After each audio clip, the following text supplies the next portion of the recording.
Amin, amin. Kami mau menikmati kasih-Mu.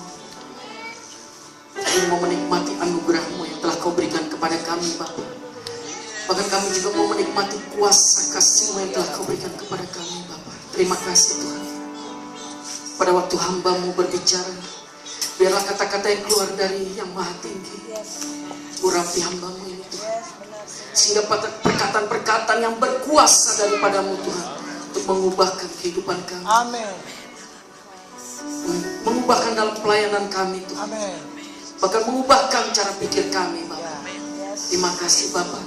Di dalam nama Tuhan Yesus Kristus, kami telah berdoa dan mengucap syukur. Mari kita katakan bersama-sama. Amin. Wow. Saudara-saudara, saya mau memperkenalkan nama saya dulu. Tadi sudah dikenalkan sama Bapak Gembala. Nama saya Teddy Leung. Lahir di Jakarta, tinggal di Belanda, dan Tuhan mempercayakan saya dan istri menjadi gembala di Belanda. Itu adalah satu mujizat bagi saya. Dan saya memperkenalkan istri saya, Mams. Shalom. Mantan pacar saya menjadi istri. 33 tahun kami menikah. Berikan kemuliaan kepada saya. Dan saya datang dengan kakak saya, Ibu Ruby, yang tidak asing lagi mungkin di tempat ini. Ibu dan Bapak Sugiarto, mari berdiri. Mari berdiri. Saudara-saudara, saya dikaruniakan 2 orang anak, laki-laki dan perempuan. Laki-laki yang sudah berumur 33 tahun ya, Mam. Anak saya yang kedua umur 28. Dan yang anak yang pertama sudah mempunyai 2 putri, dan yang kedua sudah mempunyai 1 putra. Puji Tuhan, ini karena anugerah dari Tuhan. Amin. Glory, haleluya. Saudara-saudara, saya melihat di sini tidak ada anak sekolah minggu ya, di tempat sebelah sana ya Pak. Tadi saya tanya sama Pak Gembala. Tetapi di tempat saya karena kecil belum begitu banyak saudara-saudara, saya suruh mereka juga pujian penyembahan sama orang tua. Tapi nggak ada masalahnya. Saudara-saudara, saya datang dari saya dilahirkan di Indonesia yang dikatakan oleh Pak Gembala. Saya lahir di Jakarta. Kalau mau tahunya di Budi Kemuliaan, di Tanamur sampingnya saudara-saudara. Nah, waktu umur 10 tahun, kira-kira 10 tahun saudara-saudara, saya mengikut sekolah minggu. Tepatnya juga di GBI. Tapi waktu itu di Tanah Abang 4 kalau nggak salah dulu. Bukan di Tanah Abang 4, di belakang Sarinah. Di Jalan Wahid Hasim tepatnya. Saya ikut sekolah minggu dan firman-firman Tuhan. Saya juga mendengar bagaimana Tuhan menciptakan bumi, manusia, saudara-saudara. Dan itu selalu teringat di kepala saya. Tetapi pada waktu umur 13, saya memasuki masalah-masalah yang biasa anak baru gede ya, kalau bilang puber ya. Waktu saya masukin masalah itu saudara-saudara, sampai saya tuh cari uang mesti jaga parkir, sampai saya mesti menjual cucur. Karena siapa yang tahu cucur? Pagi-pagi bangun saya datang ke rumah teman saya, karena teman saya mamanya orang Manado, namanya Dotulong Pak. Nama belakangnya Dotulong. Kesukaannya bikin cucur. Jadi pada waktu itu umur 13 saya masuk masalah yang tidak bisa diceritakan. Begitu susahnya karena kedua orang tua saya berpisah. Jadi saya harus mencari uang sendiri, walaupun saya dibilang orang Indo, tapi pada waktu itu kesusahan, yang betul-betul susah.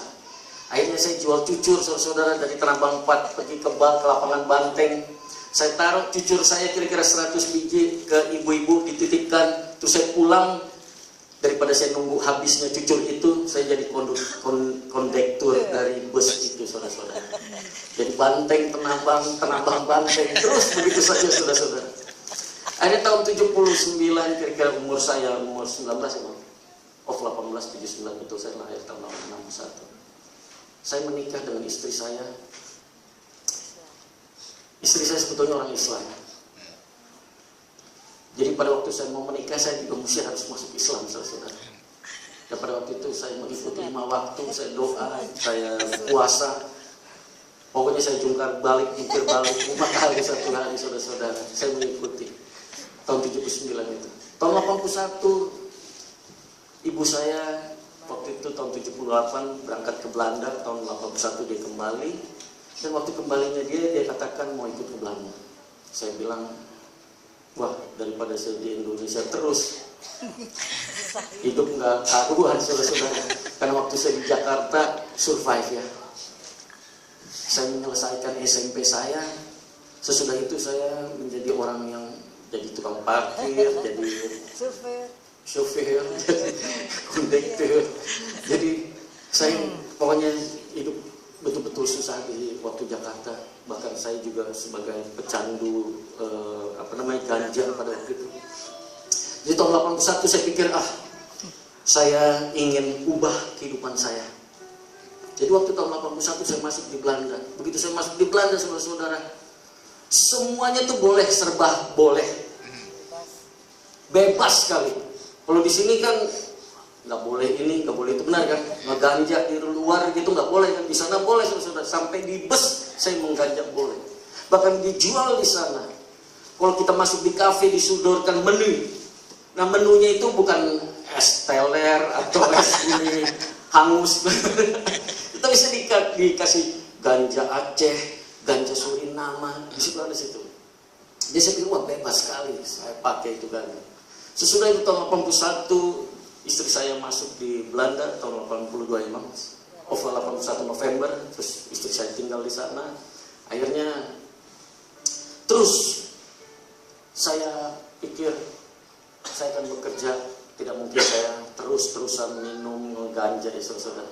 Akhirnya saya kerja saya masuk ke militer dulu 1 tahun di Belanda karena wajib. Saya masuk 1 tahun di sana dan saya keluarnya itu saya diberikan pekerjaan sampai 5 tahun saya kerja tetap tapi nggak puas. Saya pikir saya mau cari yang lebih lagi karena saya tahu bahwa di Belanda bisa cari uang. Yang saya pikiran saya saja di Jakarta saya susah cari uang, tapi di Belanda saya akan mencari uang yang banyak. Jakarta waktu itu saya sempat kerja di Fuji Film memang, di Harmoni, tepatnya di kota. Gaji saya itu cuma Rp30.000 saudara. Jadi waktu saya ke Belanda, bayangkan Rp30.000 itu tahun 79, 80 itu.